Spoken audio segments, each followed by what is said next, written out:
Malumunuz son 2 gündür Türkiye'nin en sıcak gündemi Dışişleri Bakanı ve Aile ve Sosyal Politikalar Bakanı'nın Avrupa gezilerinde önlerine çıkan engeller ve akabinde yaşanan diplomatik kriz mi veya daha doğru bir tabirle diplomatik rezalet mi desek, yaşanan olaylar. Yaşanan tam anlamda bir rezalet idi. Bir diplomatik nezaketsizlikten ziyade uluslararası diplomatik bir terbiyesizlik olarak isimlendirebileceğimiz belki diplomasi tarihinde görülmemiş, karşılaşılmamış olaylar yaşandı. Bir müddet daha bunun yankıları devam edeceğe benziyor. Ama bunun daha fazla tırmanmayacağını söylemek de mümkün. Birkaç gün sonra Hollanda'da seçimler var biliyorsunuz, çarşamba günü, 2 gün sonra. Bu seçimlerden sonra ihtimal ki Avrupa'daki bu dalga, bu davranış şekli yerini biraz daha serin kanlılığa bırakacaktır. Öyle inanıyoruz. Lakin onlardan farklı bir şey beklemek de çok doğru değil. Malumunuz açıklama yaparlarken Nazi'ye benzetmesine gönderme yaparak sınır aşıldı, çizgi aşıldı şeklinde açıklamalar olmuştu. Bizim aslında üzerinde düşünmemiz gereken nokta bence şudur. Hangi sınırdan bahsediliyor? Kim bu sınırları çiziyor? Niçin bu duruma gelindi? Nasıl oldu da kendilerinin dışındaki herkese sınır tayin eder oldular? Biz kendimiz iken, biz Allah-u Teala'nın bizim için çizmiş olduğu hududullah'a riayet eder iken, biz onlara sınırlarını çiziyorduk. Nerede durmaları gerektiğini biz onlara söylüyorduk. Onlar hadlerini biliyorlardı. Biz kendi ölçülerimizi, biz kendi çizgilerimizi, biz Allah'ın bizim için çizmiş olduğu hudutları çiğnemeye başlayınca, biz kendimiz olmaktan çıkıp onları taklit etmeye başlayınca, biz onlara benzemeye başlayınca, onlar da bize efendilik taslamaya başladılar. Onlar bizim için hat belirtmeye, bizim için sınırlar çizmeye, o sınırları aştığımızda da bize işte sınırları aştınız, sınırları çiğniyorsunuz demeye başladılar. Öyleyse onlara değil, kendimize kızmalıyız. Onların çizmiş olduğu sınırlara gönüllü olarak uymayı, onların değerlerini en üstün değerler olarak kabul etmeyi biz kendimize yedirebilmişsek, onlardan fırça yemeyi, bize ayar çekmelerini de kendimize peşinden yedirmeyi kabul etmiş sayılıyoruz. Buradan çıkışın bir tek yolu vardır.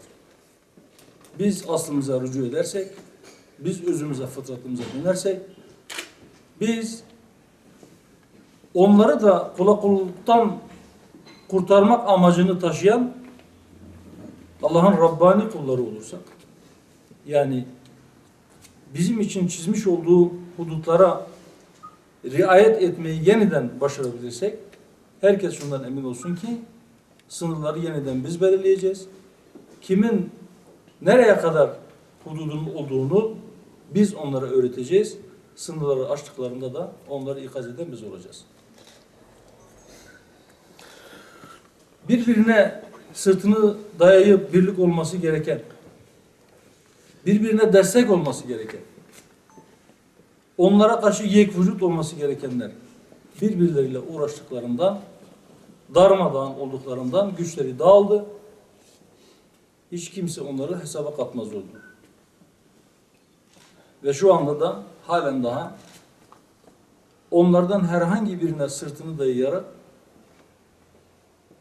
asla dost olmayacağı Allah-u Teala tarafından bize bildirilmiş olmalarına rağmen onları dost kabul ederek kendi kardeşlerimize parmak sallıyorsak kendi kardeşlerimizi onların gücüne dayanarak tehdit ediyorsak, biz daha uzun bir süre onlardan fırça yemeye, onların bize ayar vermesine hazırlıklı olmalıyız.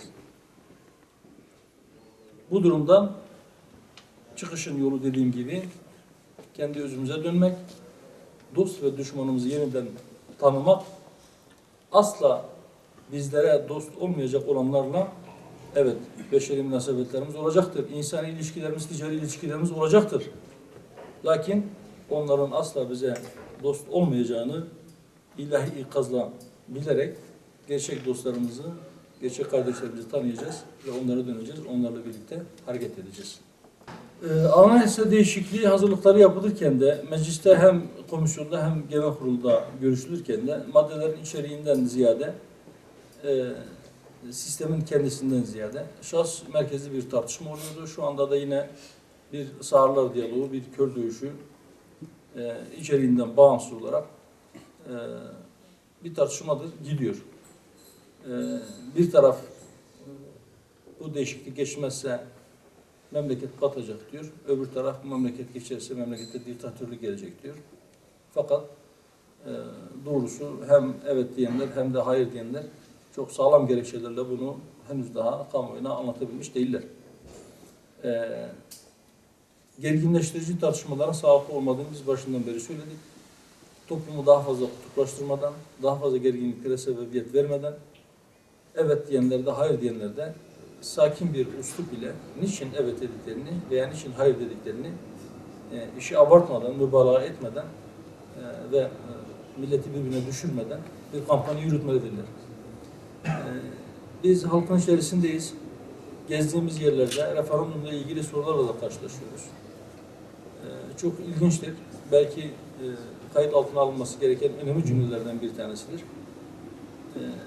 Yine biz benzer şekilde görüşlerimizi açıklarken halkı kutuplaştırıcı söylemlerden uzak durulması gerektiğini söylerken esnafın bir tanesi bize şöyle demişti.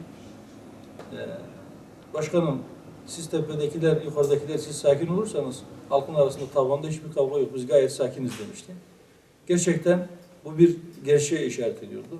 Halk sakindir, halk sakince tartışıyor veya sandığa gidip oyunu kullanacağı günü bekliyor. Ama siyasetin tepesinde gerginlik var, gerginlik yaşanıyor. Belki bu Hollanda'daki olaydan sonra gerginliğin dozajı biraz düşer. Dışarıdan bir saldırı olunca malum içerideki bazı çekişmeler belki bir dönem için en azından ertelenebilir diye düşünüyorum. Kanaatimce sonuç evet çıkacaktır. Oran ne olur? Şimdiden kestirmek çok kolay değil ama şunu söyleyebilirim ki referandumun öncesindeki son 2 hafta yani Nisan ayından sonraki süreç belirleyici olacaktır. Ama öyle zannediyorum ki 3-5 aşağı veya yukarı %55 civarında bir evet çıkacağını biz tahmin ediyoruz, öngörüyoruz. Sahada işte şimdi bugün biz Bitlis'teyiz. Yani sahada olmaktan kastınız eğer mitinglerse biz miting yapmayı düşünmüyoruz. Belki en fazla 1-2 yerde sembolik olarak yapabiliriz ama biz şehir şehir dolaşıp miting yapmayı düşünmüyoruz ama biz zaten her gün sahadayız. Referandum gündemde yokken de sahadaydık. Referandumdan sonra da bir sahada olmaya devam edeceğiz. Sahada olduğumuz zamanlarda da gündemde hangi konu varsa ona ilişkin görüşlerimizi açıklıyoruz. Biz sürekli sahadayız ama biz referandum sürecinde biz tavrımızı açıkladık. Parti olarak evet diyeceğimizi belirttik. Bu kararımızın arkasındayız. Ve sandıktan evet çıkmasını istiyoruz.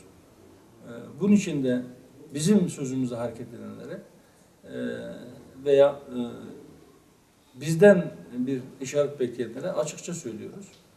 Sandığa gidin ve oylarınızı evet olarak kullanın diyoruz.